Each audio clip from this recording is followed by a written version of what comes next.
like, so could I give an example? Yeah, go ahead. So on Sukkot, well, my grandpa, he doesn't like remember anything or anyone or stuff. So whatever. So my dad, he comes in to like fix up his medicine and whatever. And my grandma, like whatever, she's better. And so she's like always saying like, okay, come in, Sammy, whatever, because like that's my dad's name. My grandpa didn't know who that was, so he picks up the phone and dials 911 and starts screaming in Arabic on the phone. And in that case, you would have to do something, like instead of just staying still, and would that be right? Yes, it would. That's kind of like what Hannah was saying, that in a case where it's necessary, I think, to do an action, because if you don't call back 911, they're going to come to, and you don't know what's going to end up happening. Well, my dad didn't end up calling me back, so sort of. Oh, okay. But then did they end up coming to the house? It was like an apartment building, so they came at the bottom. Okay, so they ended up coming. So right. So sometimes you have other consideration, but if he could have, then you would say to call back. I'll just tell you a very funny story about 911 that just popped into my head. So my little sister, she must have been about 10. She was very upset with my mother about the way she was treating her, and so she just learned about calling 911 in school. And she decided, I don't like the way they had talked to them about when people don't treat you the way that you're comfortable with, you have to seek out help. Well, my sister called 911 to complain about my mother. She knew that it was like family law. Okay? And my mother said to her, if you ever call 911 like that, you don't know what's going to end up happening. It could end up, terrible things could end up happening.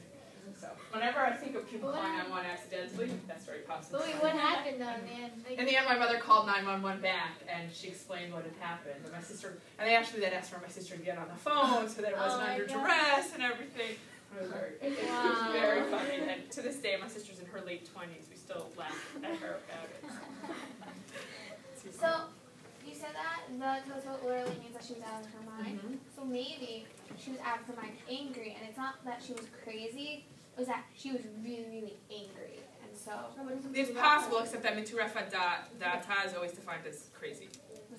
Miturefat da'ata, that's what the language that Tosafot used. You're right, that's an interesting idea, but she wasn't. But that's not the way that's how it's defined. It could, what? In English, if you're saying out of your mind, it would, but it's... Right, but in Tosafot language, it's literal that she was out of her mind, okay? We have to ask her, and we're going to come up with this again when we learn the halacha part. But, it makes us really question, which way do we go? When a parent does embarrass us, when an elder embarrasses us, how do we respond? I laugh with them. Okay, sometimes you laugh because it kind of, but how do you respond when someone, how do you respond when a peer embarrasses you? A friend. How do you respond? Not like hide your face and like walk away or something. Okay, sometimes you might hide your face or walk away. How else might you respond when your friend embarrasses you? You laugh hysterically and make fun of them back. Okay, you can laugh hysterically and make fun of them back. Okay, make fun of them back. You can tell them to stop. Okay, you can tell them to stop. Okay, confront them. Not necessarily in a joking way, but in a more serious way. Okay? That's a friend. How do you respond if...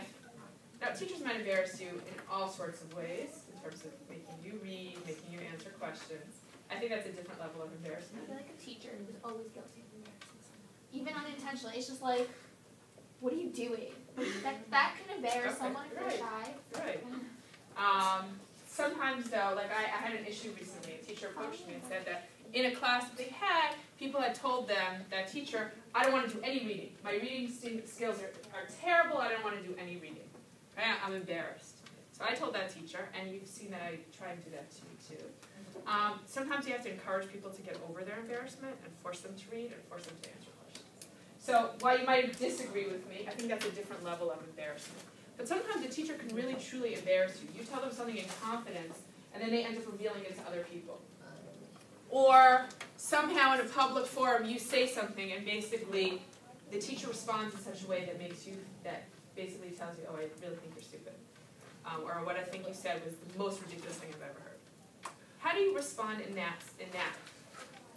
So I had a teacher last year who she really disliked me. She was just a mean teacher. And every time I asked a question, there were either three responses. There was either, you are so wrong, and I was like, that was a question. Or it was, you should know that by now. Or I usually say there are no dumb questions, but that was a really dumb question. at that point, I would just like, I approached him multiple times. I said, you know, when you say things like "you are so wrong" to a question, like it really discourages me from like asking you things that I don't understand. He didn't really care. He just did it the whole year, and like sometimes teachers say funny things and it's funny and it's a joke and like you're close with the teacher and it's fine.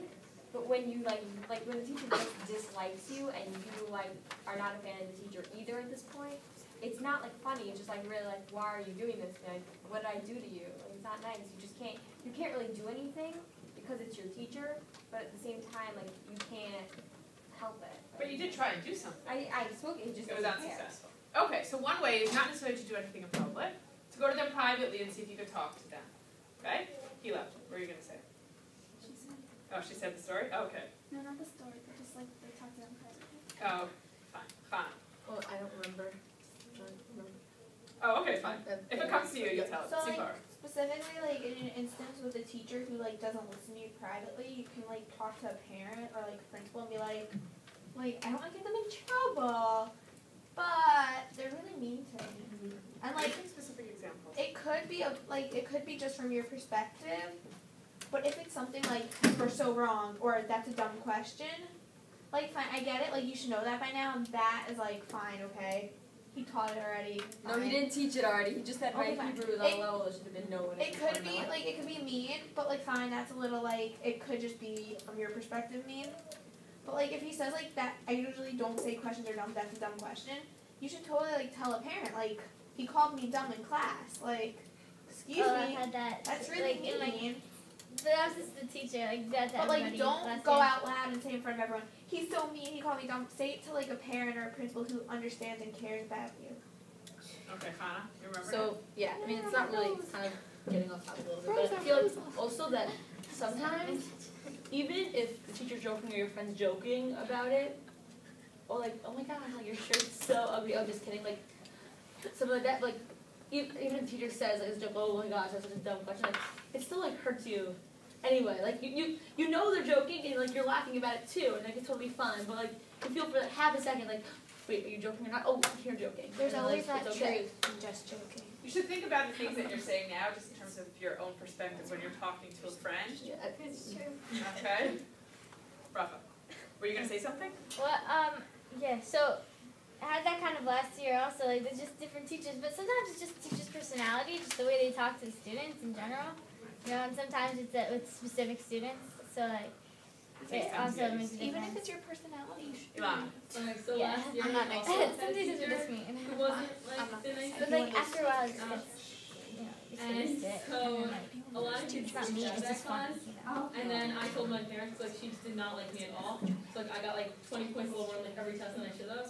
So I told my parents and like it was a whole big thing, but like the principal and I got my down. So I had that in high school. There was a teacher whose class I did not want to be in.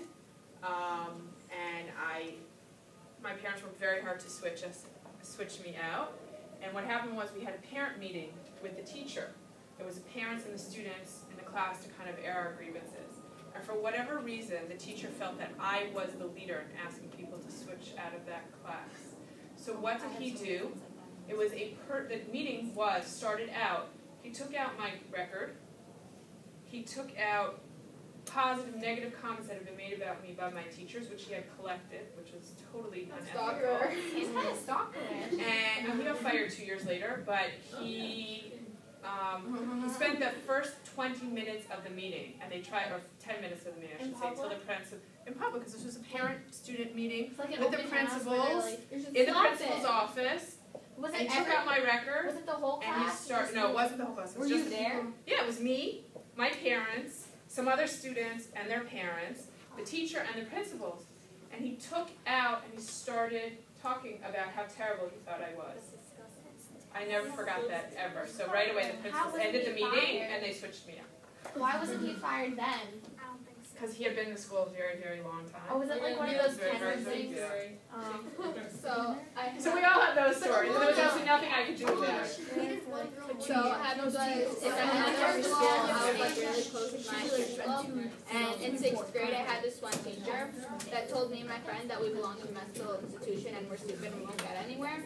And I appreciated it because I like the kind of like tough love kind of thing, but he didn't know that my friend's mom is a lawyer and he doesn't work in that school anymore. The last story. Wait, Last story. Yeah. So it was really upsetting for me, but because it was a teacher that we all really, really liked. And one time, this girl, we were sitting in class, and our class was that there was 2 rows on each side facing in the middle. And so when you go to the bathroom or something like that, it's very, very everybody sees you walk into the middle of the room and find your seat.